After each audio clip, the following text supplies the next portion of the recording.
Listen to the rain. It falls on the stones of an old world. It washes the dust from the roads. It taps against the walls of a house that has not seen the sun for 2,000 years.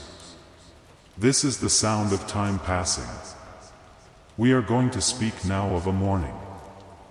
A morning that never ended. Not in the way mornings usually end. We are going to speak of a family. They had no names, not that we know. The ash took their names. But the ash also kept their shapes. It held their last breath. It turned their bodies into hollow molds, deep underground. Today, we fill those hollows with plaster. We pour liquid stone into the empty spaces where their lungs once were. And we see them. A father. A mother. A small child. They are not heroes. They are not kings. They are just people. People who woke up hungry. People who had chores to do. People who had a coin in a pocket and a meal on a plate. This is the chronicle of their last day. Not a story of explosions and fire, but a story of breakfast, of a forgotten doll, of a handful of coins squeezed so tight that the metal left a mark on the skin. We will walk slowly. We will look at the floor, at the walls, at the crumbs left on the table. We will not run. There is no need to run. The past is already finished. It is quiet now. Let your mind rest on the sound of the rain. Let the world outside this room become soft and distant. We begin in the dark. Before the sun. Before the mountain spoke. The house is dark. It is the 17th year of the reign of Emperor Vespasian. But the family does not think of emperors now. They think of sleep. The father sleeps on a simple wooden bed. A frame of wood. A rope mattress. A wool blanket that smells of lanolin and dust. His name is lost. We will call him Marcus. Not because that was his name, but because it is a gentle sound. Marcus. He wakes slowly. The oil in the lamp has burned out. The room is gray, not black. The sun is climbing over the eastern wall, but it is a weak sun. A sleepy sun. Marcus sits up. His feet touch the cold mosaic floor. The tiles are small, white and black. They make a pattern of a dolphin. He has stepped on this dolphin every morning for 10 years. He does not see it anymore. But we see it. The dolphin is still there. Buried for centuries, then dug up. The white stones are worn smooth by his bare feet. You can see the dip in the floor. The place where a man stood up to face another day. He walks to the Narration, the small shrine to the household gods. It is a small wooden box on the wall. Inside, tiny bronze figures. A snake painted on the plaster. He mumbles a prayer. Not a loud prayer. A sleepy habit. Give us a good day. Keep the bread from burning. Keep the children from fighting. The mother wakes next. We will call her Livia. She is younger than Marcus. Her hands are rough from the wool work. She goes to the kitchen. The kitchen is small. A stone counter. A clay oven shaped like a beehive. Last night's ashes are still white and cold. She kneels. She blows on the embers.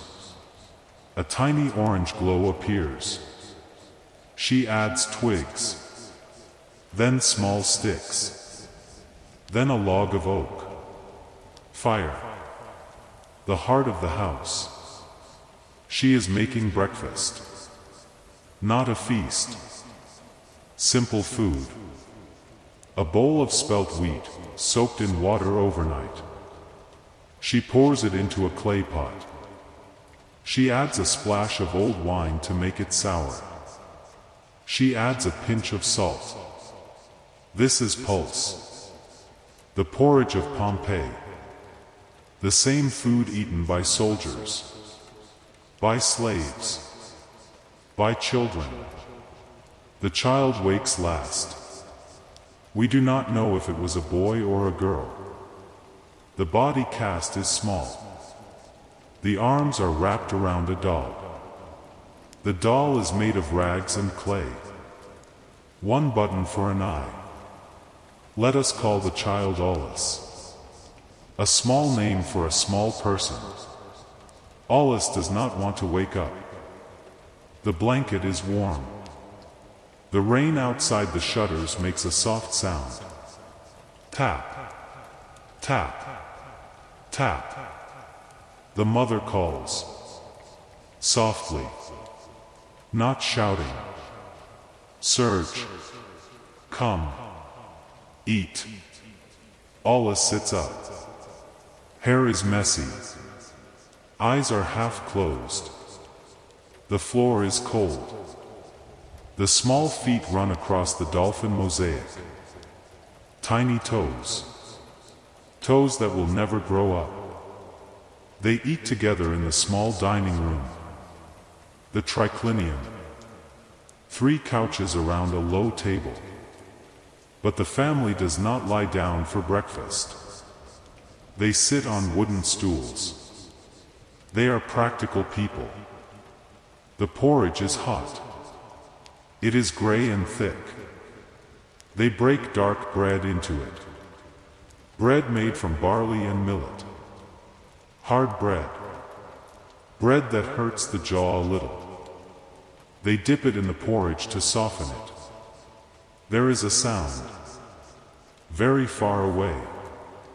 A low growl from the earth. Like a stomach hungry for something. Marcus pauses. His spoon stops halfway to his mouth. He looks at the wall. A small tremor makes a clay cup rattle against the stone counter. Terremotus. A shaking of the earth. Livia looks at him. She does not speak. In Pompeii, the ground shakes often. The mountain to the north, Vesuvius, is always grumbling. They have felt these tremors for weeks. Small ones. Annoying ones. They go back to eating. The porridge is getting cold. This is the mistake. Not a dramatic mistake. A human mistake. They are used to the danger. So they ignore it. After breakfast, Livia goes to the courtyard. There is a small garden.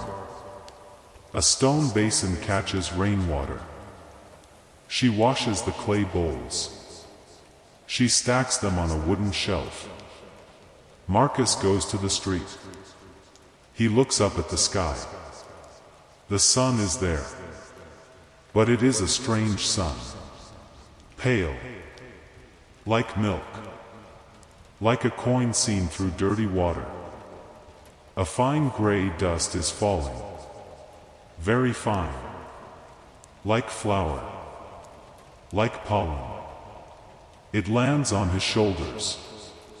He brushes it off. A neighbor walks by. He is carrying a hammer. He is a builder.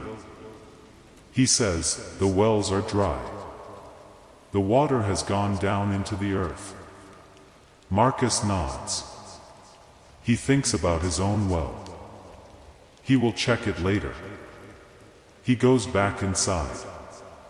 He takes a small leather pouch from a shelf. Inside are coins. Sestertii. Heavy bronze coins. the face of the emperor stamped on them. He puts the pouch in his tunic, tucked under his arm. He does not know why. A feeling. An animal feeling. Keep your money close. The morning passes slowly. Livia works on her loom. She weaves a new tunic for Aulus. The child grows fast. The wool is brown, undyed, simple. Aulus plays on the floor. A wooden horse. A wheel with no cart. The doll with one button eye. The rain falls outside. It is a soft rain. A cleaning rain. It washes the strange gray dust off the roof tiles. It runs down the walls. But the dust keeps falling. It comes from the sky. It covers the rain puddles with a gray skin. At noon, the light changes. The sun disappears. Not behind a cloud. Behind a cloud of ash. The sky turns yellow. Then brown. Then black. Marcus lights the oil lamp again. It is only noon. But it is dark as night. Now the family begins to worry. Not panic. Worry. Marcus goes to the front door. He opens it. The street is empty. But the air is thick. Hot. It smells of sulfur. Like matches. Like rotten eggs. He cannot see the end of the street. Ash is falling thick now. Like snow. Like heavy gray snow. It piles on the ground. It covers the stepping stones. He closes the door. He looks at Livia. She stops the loom. Her hands are still. Aulus looks up from the wooden horse. 4 words. Marcus says 4 words. We must leave now. They move through the house. Slowly. Carefully. Because we are watching them from far away. From 2,000 years away. We know they do not run. Not yet. Livia wraps Aulus in a wool blanket. The blanket is red. Faded red. The color of dried blood. She ties it with a leather strap over her shoulder. Marcus takes the leather pouch of coins. He puts it in his fist. He takes a small bronze key. For a box in the shop. He does not take anything else. No statues. No jewelry. Only what fits in one hand. They go to the back door. The door that opens to the alley. The alley that leads to the city gate. The alley is narrow. The walls are high. The ash falls between them. It is not just dust anymore. It is stones. Small stones. Pumice. Gray and spongy. Light as air. But sharp. The stones hit Marcus on the head. Not hard. Like pebbles thrown by a child. He pulls his tunic over his hair. Aulus hides his face in Livia's neck. The child is quiet. Too quiet. Children who are very scared often make no sound at all. They walk down the alley. Step by step. The pumice covers their sandals. It is up to their ankles now. Walking is hard. Like walking in dry sand. On a beach that is not a beach. They reach the main street. The Via dell'Abbondanza. The street of abundance. It is wide, usually full of carts and merchants and beggars. Now it is empty, gray. The fountains are buried. The benches are gone. The shops are dark. A body lies against a wall. An old man. He did not make it. His face is covered in ash. He looks like a statue. But he is not a statue. Marcus pulls Livia past him. Do not look. Do not stop. Keep moving. The ground shakes again. A hard shake. A wall cracks nearby. A piece of plaster falls. It breaks on the ground like a plate. There are others on the street. Shadows in the ash. A woman carrying a cooking pot. A man dragging a wooden chest. A slave carrying a chair on his back. Everyone carries something. Everyone holds their things close. People are selfish at the end. Not because they are bad. Because they are scared. And scared hands grab what they know. Marcus holds the coins. Livia holds the child. That is their selfishness. That is their love. They turn a corner. They see the city gate. The Narration gate. It is open. A dark archway. Beyond it, the road to the sea. The road to safety. But the road is slow. The pumice is deeper now. Up to the knees. Every step is a struggle. Lift the foot. Pull it out of the stones. Step forward. Lift again. Livia stumbles.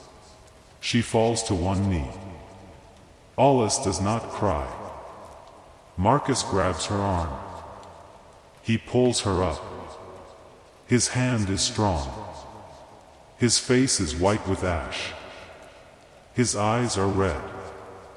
Behind them, the mountain.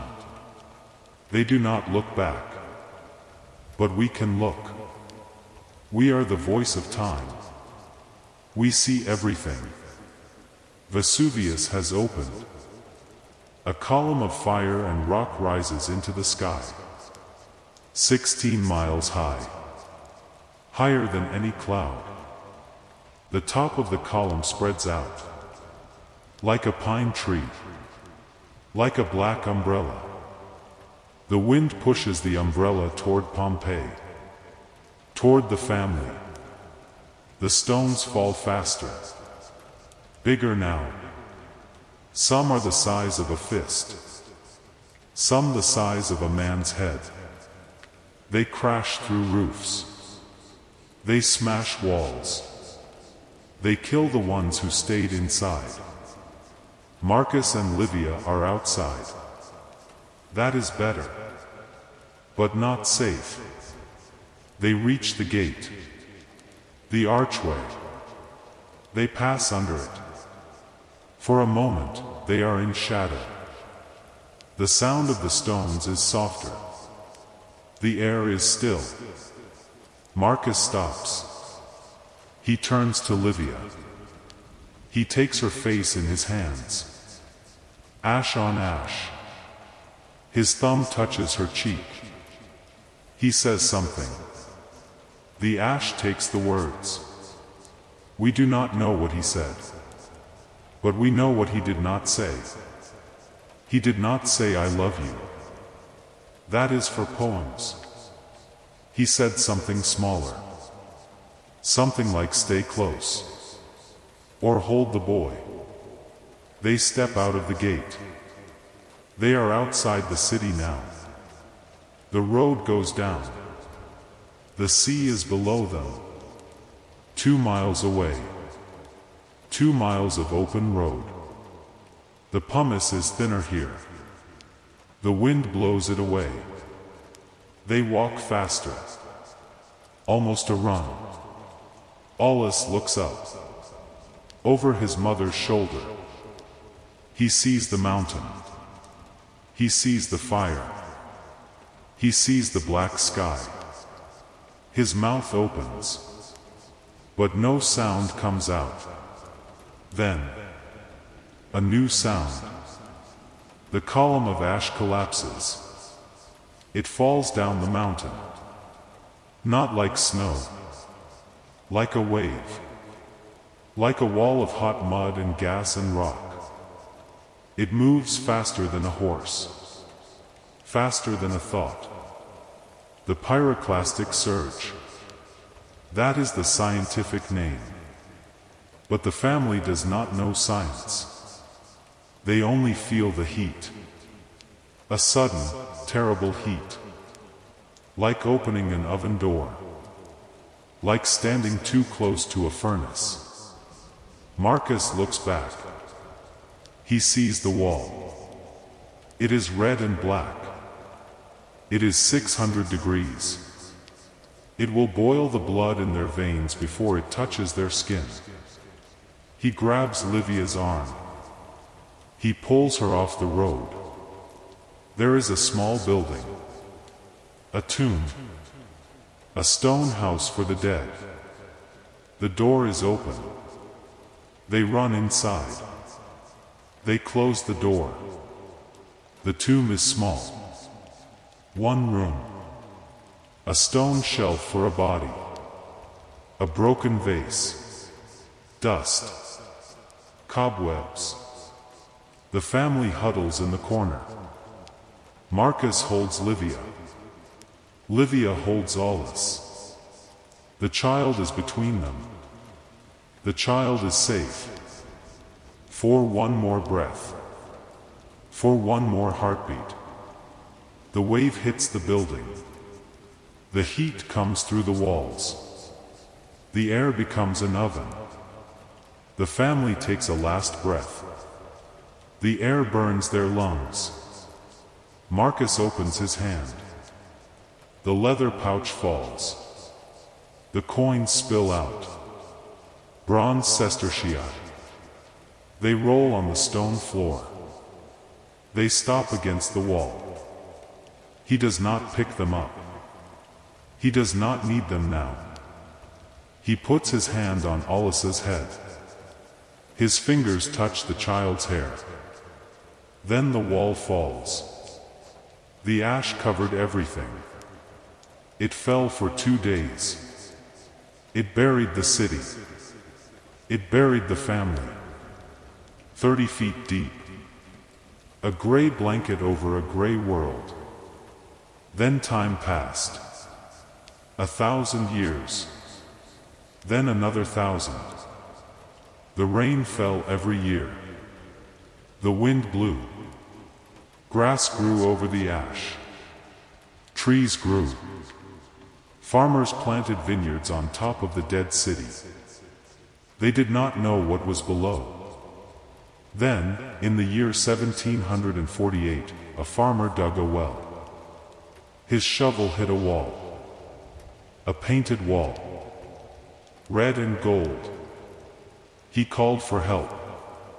Men came with picks and shovels. They found a street. They found a house. They found bodies. But the bodies were gone. Only the ash remained. The flesh had decayed. The bones had crumbled. But the ash had hardened around them. Like plaster around a statue. The bodies left hollow spaces. Empty molds in the ground. The archaeologists learned a trick. They poured liquid plaster into the hollow spaces. They waited for it to harden. Then they chipped away the ash. And the dead came back. Not as ghosts. As shapes. As postures. As last moments frozen in white stone. You can see them today. In the museums. In the ruins. A dog stretching. A man covering his face. a woman kneeling, and a family, a father, a mother, a child, in a small tomb near the Narration gate. Let us look at the casts. We will look slowly. We will not be afraid. The father, Marcus. He is lying on his side. His arms are curled around something. His back is curved. His knees are bent. The position of a man who is trying to be small, trying to take up less space. His mouth is open. The plaster shows his teeth. A scream, or a last breath. We cannot tell the difference. In his right hand, the plaster shows the fingers curled around something that is not there anymore. The leather pouch rotted away. But the coins remained. When they found the cast, they found the coins inside the closed fist. Bronze coins, stuck together by heat and time. The emperor's face, still staring, still stern. The father died holding his money, not because he loved money, because he loved the idea of tomorrow. The coins were for tomorrow's bread, tomorrow's wine, tomorrow's safety. There was no tomorrow. The mother, Livia. Her cast is smaller. She is curled around the child. Her body makes a shell, a shield. Her arms are wrapped around the small form. Her legs are wrapped around the small form. She is a circle, a nest. Her face is turned down, toward the child's hair. Her mouth is closed, not screaming, accepting. The archaeologists found a wool blanket, burned to carbon, black and fragile. It was between her body and the child. The red blanket, faded red. It left a red stain on the plaster, a faint blush of color. 2,000 years old. She did not let go. Even when the heat came, even when the flesh melted, her bones held the shape. Her love held the shape.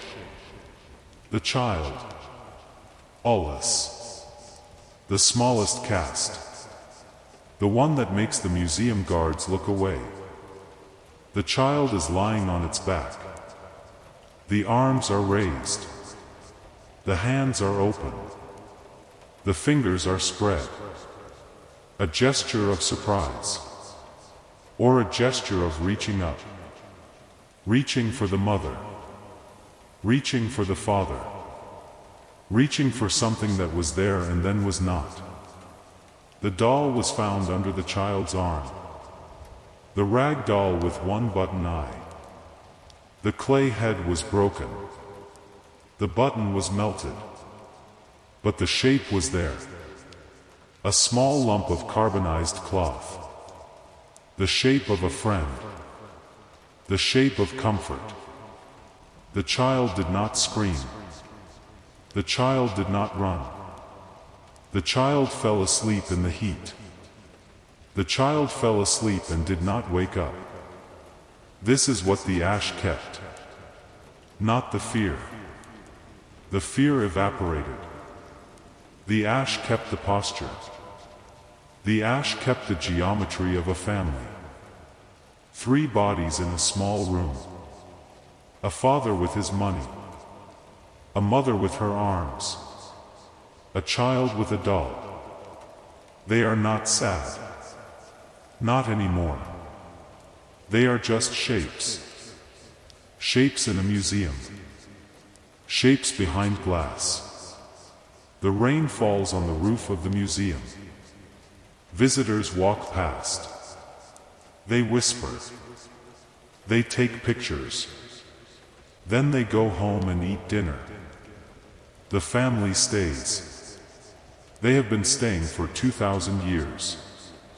They will stay for 2,000 more. The ash is patient. The ash does not forget. Let us end where we began. In the dark.